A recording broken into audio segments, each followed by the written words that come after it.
what a month June was.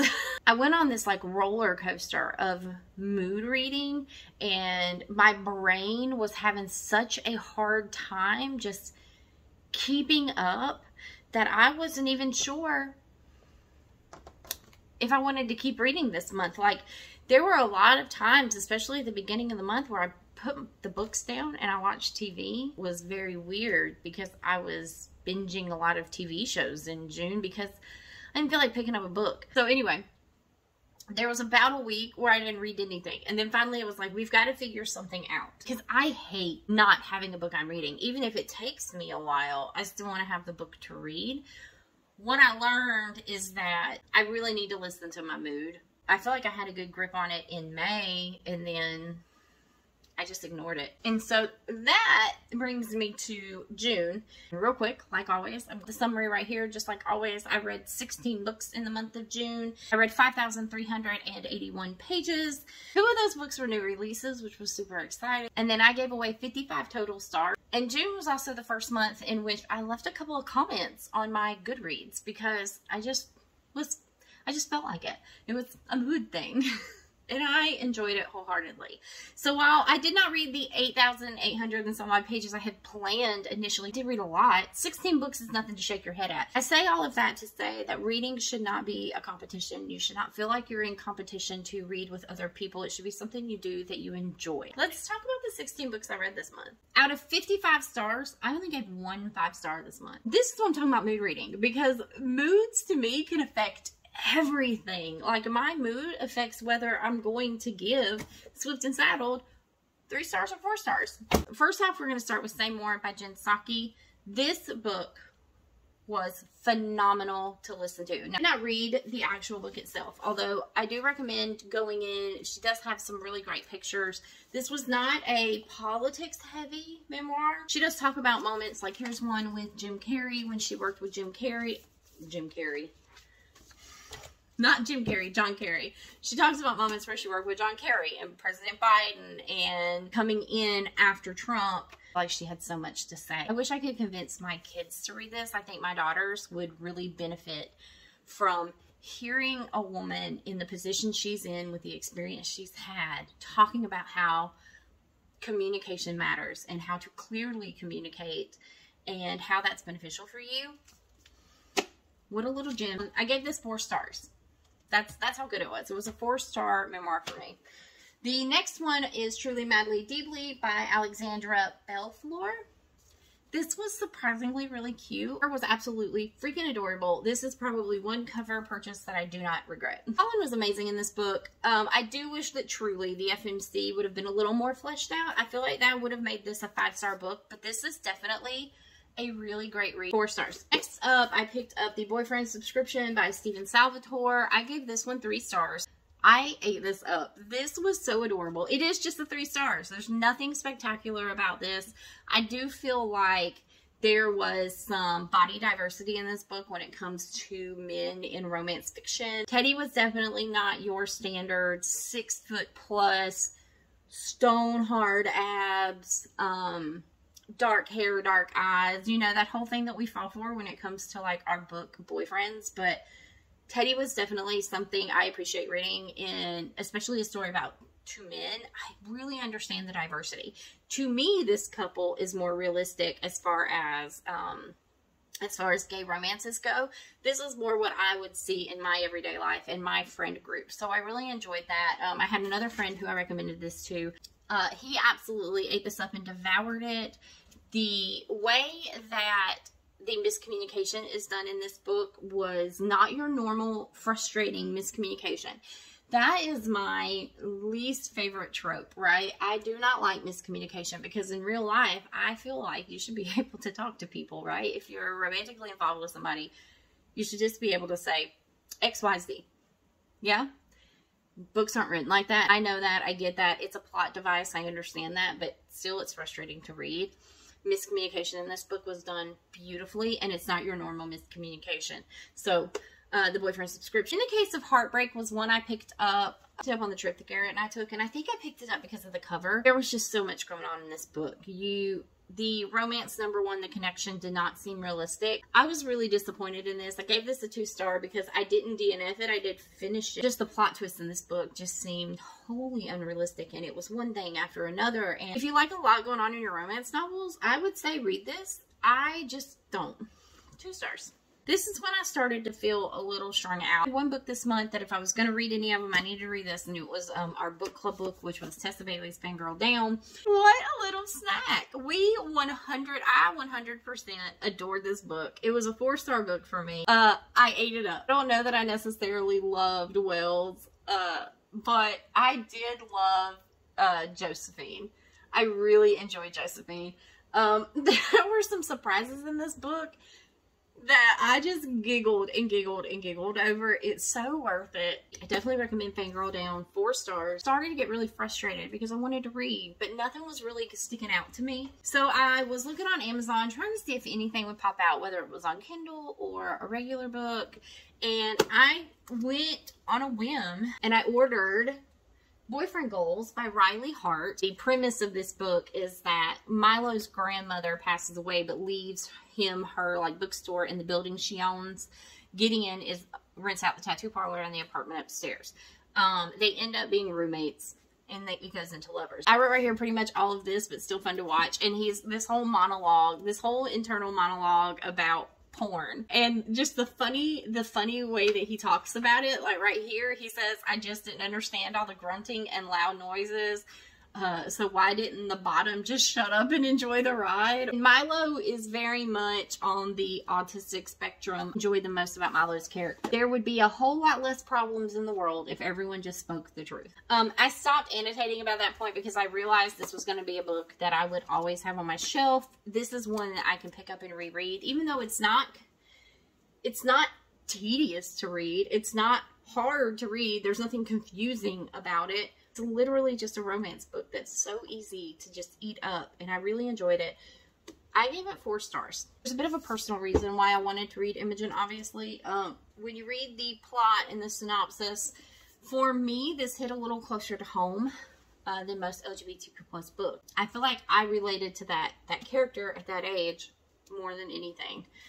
And so I picked this up. I read it. A lot of this was easy for me to skip through. Some of it I found it kind of just kind of like useless. It does kind of take place in like a week. I would almost say it was not frustrating to read about this because to me this was not unrealistic. I remember being this age and I remember asking the same questions she asked and being confused about things. I do think that if you're of like that age group of 16, 17, 18, 19, this is the perfect book for you to read, especially if you're questioning things. I gave this 4 stars. On Kindle was Don't Let Me Fall by Kelsey Ray. I gave it 3 stars. I can't even remember much about this book. Oh, I remember this now. Best friend's girlfriend. Wants a girl he can't have. She's his tutor. Barely, like, things are formulating up here that I remember reading about, but, like, nothing that sticks out.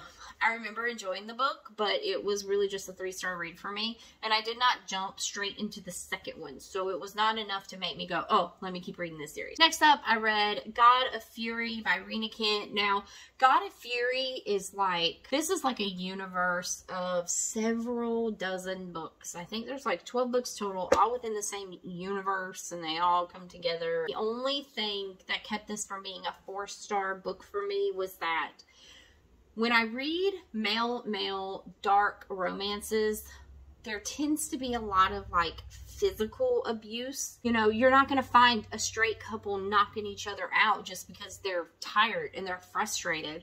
You know what I mean? And they're pissed off. But that seems to be something that happens in like male dark romances. And it is my biggest annoyance when it comes to gay dark romance. I don't understand why women write men like that. Just like I don't understand why women always feel like there has to be a more effeminate, submissive personality and a very dominant masculine personality. Those are some of the most frustrating things for me to ever read. And so when it comes to male dark romance, forbidden romance, I am not one to first jump at them. God of Fury was good. It was okay. It got 3 stars. I was not urged to read any more about the universe. It was also only going to get 2 stars for me until something happens at the end. It'll just say that. One of them ends up in a hospital, and the best part about the dang book is when somebody murders somebody for him. That's it. Of sapphic romances where I decided which one I wanted to read, so I went and I picked the highest rated one out of the 2, and it was She Gets the Girl by Rachel Lippincott and Allison Derrick.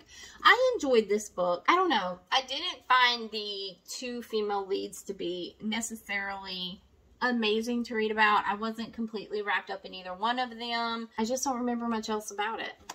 3 stars. After that, I decided to dip back into the dark romance, forbidden romance, and I've been told that this is not exactly dark or forbidden, but I would almost call it dark romance. It was A Touch of Darkness by Scarlett St. Clair. I actually really enjoyed this. Now, I know a lot about Greek mythology, Nordic mythology, things like that, because of what I practice spiritually. So I think I really enjoyed this because I didn't have to go into research on who these people were or why this person would be able to do that, right? Because this book doesn't tell you that. It just doesn't. She's not sitting there telling you why one of the characters can pull you through a mirror so you can watch the room, right? This is I believe it's like a, what do they call these? Like a duology series? Because there's A Touch of Darkness and then there's a game of something. There's Persephone's and Hades' views of these same things back and forth. I am going to read the second Touch book. Just A Touch of Ruin is what it's called. Just because I'm not going to go back and forth between. I hate that. I am not a duology girl. I do not need to read the same event from 2 different perspectives. So we're just going to keep going down this series, but we're going to keep it all in Persephone's. All in her view. That's all I need. But I gave this 4 stars, I think. No, 3. I gave this 3 stars. The last one, the last physical book I have is Swift and Saddled by Lila Sage. I will go ahead and tell you, this was going to be a 3-star read for me because I found Ada a little unlikable. I could not connect to her. Her inability to make female friends or to make friends in general, and it always being pointed out, kind of was an eye roll for me. You gotta have some growth, girl. And her growth didn't happen until like this far into the book. So I, for one, found it hard to figure out why he liked her other than she was attractive. But I do love the family in this book, and I do love the world of this book. So this went from a 3-star to a 4-star, and for that reason only. The next one that we're going to talk about is Distorted by Nyla K. I have read 2 Nyla K books before, but after I read my 5-star, I was like, maybe I just need to read something really dark and twisted, right? This is an unpopular opinion. You do not have to agree with me, but I think Nyla K is worse than Penelope Douglas.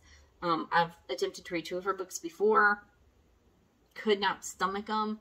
I think sometimes she just writes the worst shit to write the worst shit. But then I saw a review for Distorted, and it was the first in a series, and the premise didn't look that bad. I went into it knowing that there were going to be some uncomfortable triggers in this book. I went into it knowing that. But I made sure the triggers were not half as bad as the ones I had DNF'd before. You guys, I kind of liked this book at first. I liked where it was going. Even getting to about the 70% mark, I was really enjoying the book. It was definitely rough to get through some of it, but other parts of it were okay. I was really looking forward to the environment and what this would cause. But then the last 25% happens, and it's a completely different story. It didn't have to go on. It could have ended at the 75-ish% mark, and it would have been a good book. It would have been the first Nyla K book that I was like, I like this. No, it could have easily been a 4-star book for me. But then she had to go and ruin it with this twist at the end. And another frustrating thing that I really did not like about this book was her whole, don't talk about this book because you're going to spoil it for everyone else. Why am I reading it and reviewing it if I'm not going to spoil it for other people? It's just how it is. If people are seeking to find out information about a book, They either want it to be spoiled or they're not seeking it out.